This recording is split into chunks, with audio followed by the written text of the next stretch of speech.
In the vastness of existence, each one of us is gifted with an extraordinary ability, the capacity to reinvent ourselves, to become the best version of ourselves. It's something intrinsic to human nature, something that distinguishes us as beings capable of transcending our own limits.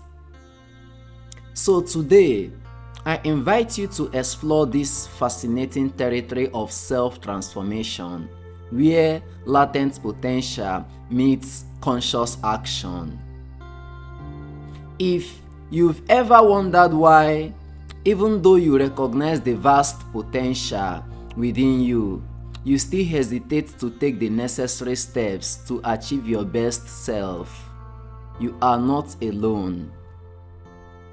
Many of us face this dilemma, and that's why I have chosen to talk about this topic, because it's something that is very common and often stagnates us in our journey of self-transformation.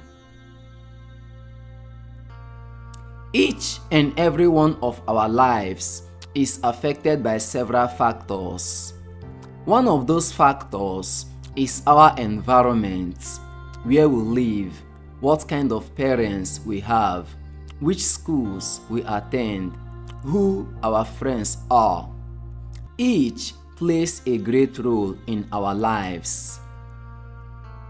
Knowledge, or the lack of it, will also shape our lives. So can the results of our efforts. But of all the factors that affect our lives, none has as much potential power for doing good as our ability to dream. What are dreams? Dreams are a projection of the life we wish to lead. One quality that most philosophers, teachers, and experts agree on is that a man's life is what his thoughts make of it. I believe that the human mind is truly amazing.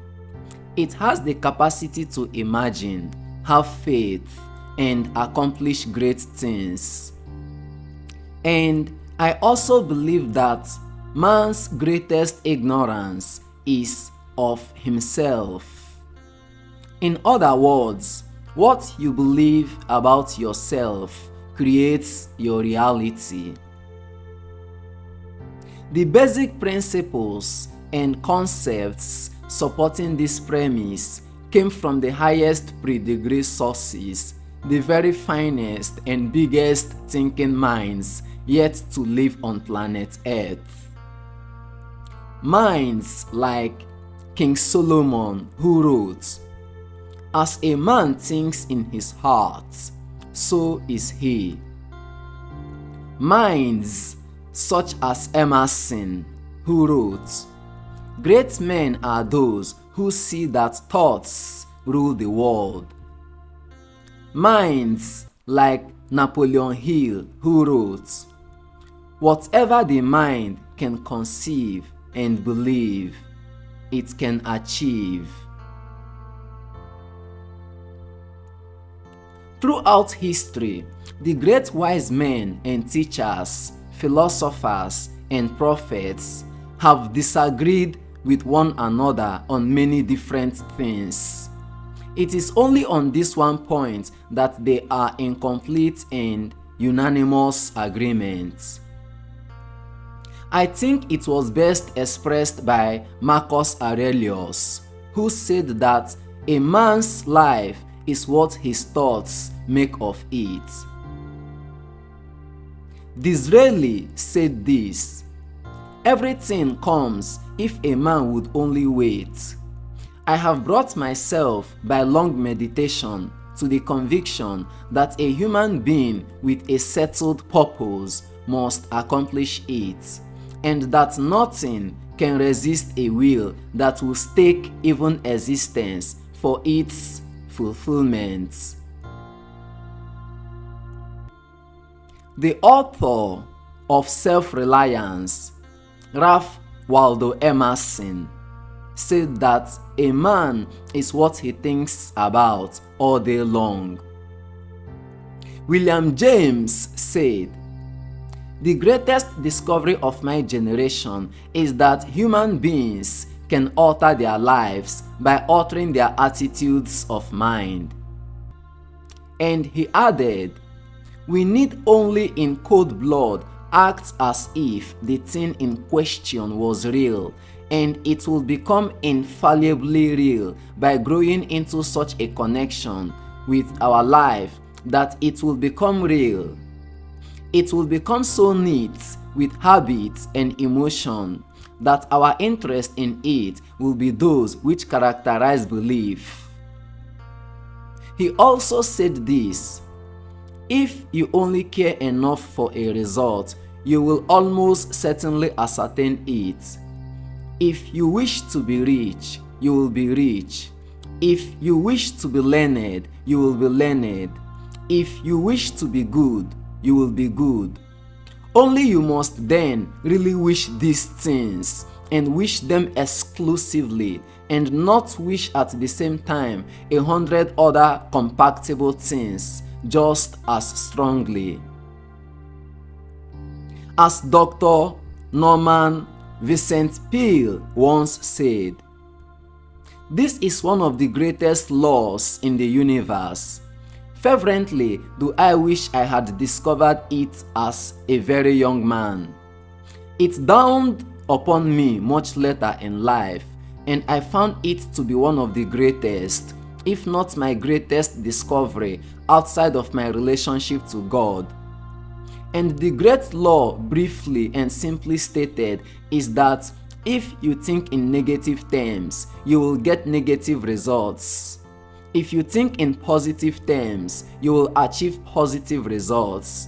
This is the simple fact which is at the basis of an astonishing law of prosperity and success. In 3 ways: believe and succeed."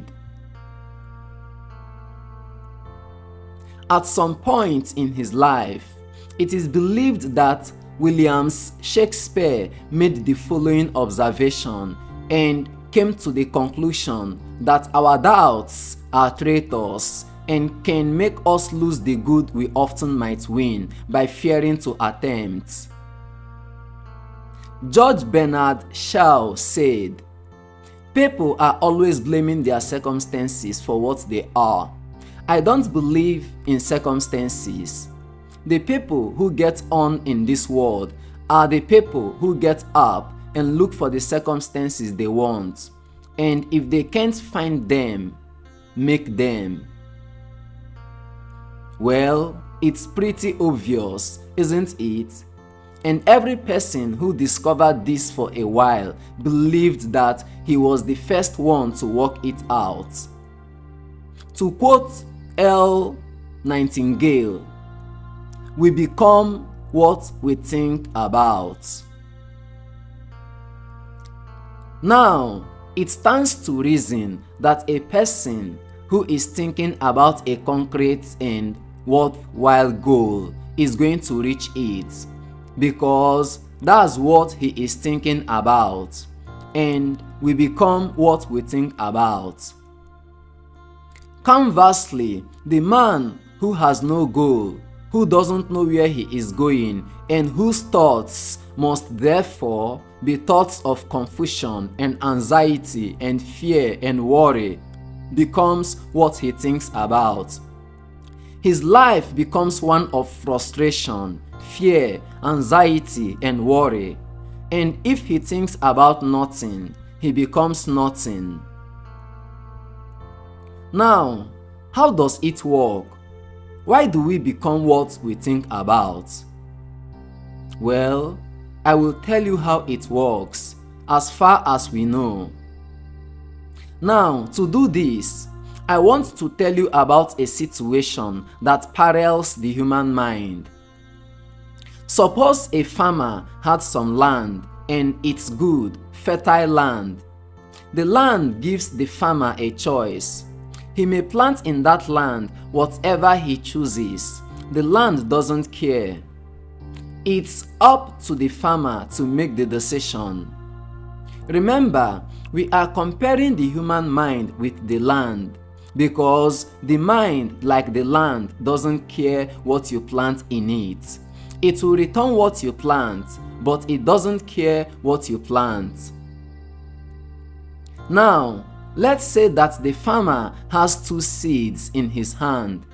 One is a seed of corn. The other is nightshade, a deadly poison. He digs 2 little holes in the earth and he plants both seeds. One corn, the other nightshade. He covers up the holes, waters it, and takes care of the land. And what will happen? Invariably, the land will return what is planted. As it is written in the Bible, "As you sow, so shall you reap." Remember, the land doesn't care what you plant in it. It will return poison in just as wonderful abundance as it will corn. So up comes the 2 plants, one corn, the other a deadly poison. The human mind is far more fertile, far more incredible and mysterious than the land, but it works the same way. It doesn't care what we plant. Success, failure, a concrete, worthwhile goal, or confusion, misunderstanding, fear, anxiety, and so on. But what we plant, it will return to us. You see, the human mind is the last great unexplored continent on the earth. It contains riches beyond our wildest dreams. It will return anything we want to plant. Now, you might say, but if that's true, why don't people use their minds more? Well, I think they have figured out an answer to that too.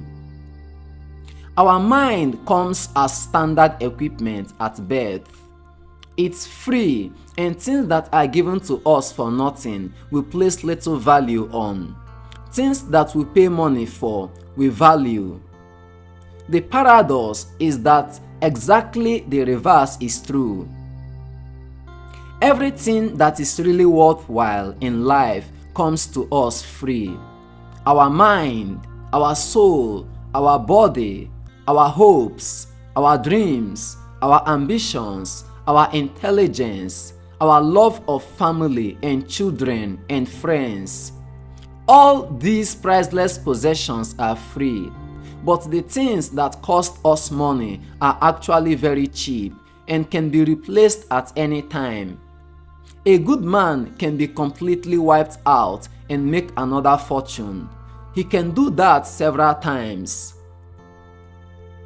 Even if our home burns down, we can rebuild it, but the things that we got for nothing, we can never replace. The human mind isn't used merely because we take it for granted. Familiarity breeds contempt. It can do any kind of job we assign to it, but generally speaking, we use it for little jobs instead of big, important ones. Universities have proved that most of us are operating on about 10% of our abilities. Research shows that every one of us is the sum total of his own thoughts. He is where he is because that is exactly where he really wants to be, whether he will admit that or not. Each one of us must live off the fruits of his thoughts in the future, because what you think today and tomorrow, next month, or next year will mold your life and determine your future. As the saying goes, as he thinks, so is he. As he continues to think, so he remains.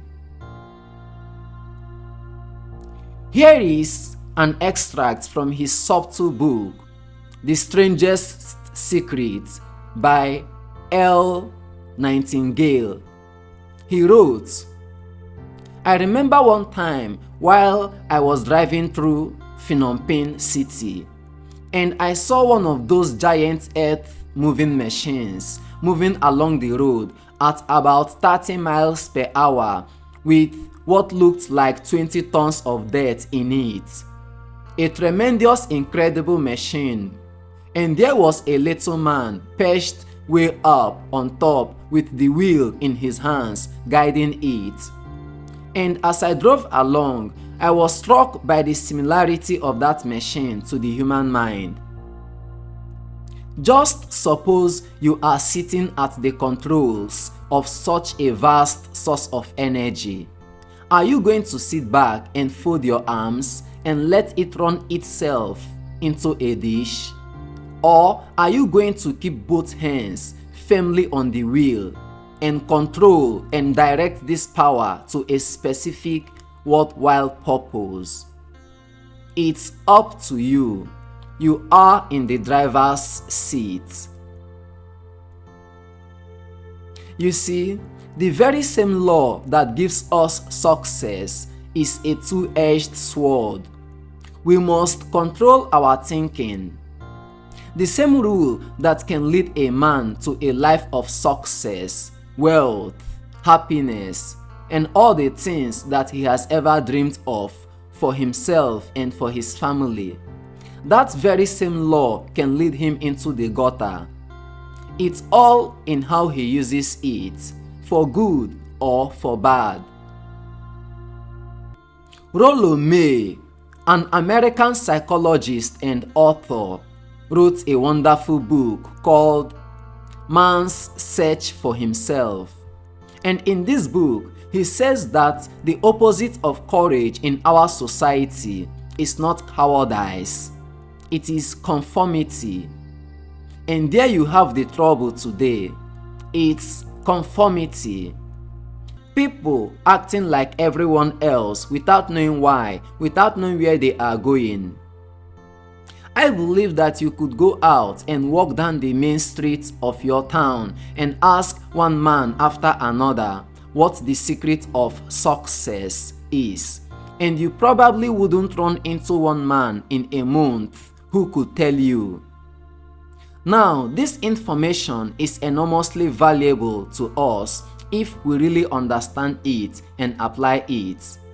It's valuable to us not only for our own lives, but the lives of those around us, our family, employees, associates, and friends. Life should be an exciting adventure. It should never be a bore. A man should live fully, be alive. He should be glad to get out of bed in the morning. He should be doing a job that he likes to do because he does it well. I remember one time while I was listening to Groove Patterson, and as he concluded his speech, he said something that I have never forgotten. He said something like this: "My years in the newspaper business have convinced me of several things. Among them, that people are basically good and that we came from some place and we are going someplace. So we should make our time here an exciting adventure. The architect of the universe didn't build a straight way leading nowhere. And the greatest teacher of all, the carpenter from the plains of Galilee, gave us the secret time and time again. As you believe, so shall it be done unto you." A related law supporting this Bible verse is the law of belief. It states that if you believe in something with conviction, what you believe in will become your reality. Or, to put it another way, you are what you believe you are. Philosopher William James said, "Belief creates the actual facts." This saying illustrates a profound truth which is expressed in a very important statement made by the famous therapist Dr. Carl Menninger. He said, "Beliefs are more important than facts. Any fact facing us, however difficult, even seemingly hopeless, is not so important as our attitude toward that fact. How you think about a fact may defeat you before you even do anything about it. You may permit a fact to overwhelm you mentally before you start to deal with it actually. On the other hand, a confident and optimistic thought pattern can modify or overcome the fact altogether." So how do you grow as an individual? How do you go from average to being exceptional? You have to raise your standards no matter the level you find yourself. And you raise your standard by surrendering yourself with the right people that are on the same standard. Anything short of that will diminish your influence as a person. That is the quickest way to grow. The second thing is to learn about the topic, whatever it is, whatever area you want to raise your standard in. Leaders are born when you have a discovery of a new belief system. The secret to anyone rising is what happens in their mind. Your life is exactly what you think it should be. That is exactly what you are right now. You are what you think, and you become what you continue to think. And as we part ways, let me leave you with a final thought. You are the artist of your own life. Each thought, each intention is a stroke of the brush on the canvas of your destiny. The power lies within you to create a masterpiece, a life of purpose, joy, and fulfillment. Thank you for embarking on this journey with me. If this video resonates with you, I invite you to like and subscribe to this channel. Share this video with others so that they can benefit from this inspiring message. And don't forget to leave a comment below, sharing your thoughts, reflections, and experiences. Let this digital space be a place for diverse perspectives, a statement to the transformative power of shared perspective, and a reminder that in the beauty of shared perspective lies the potential for collective growth and understanding. Thanks again for watching and for joining me. May the peace of our Lord Jesus Christ be with you now and forever. Amen.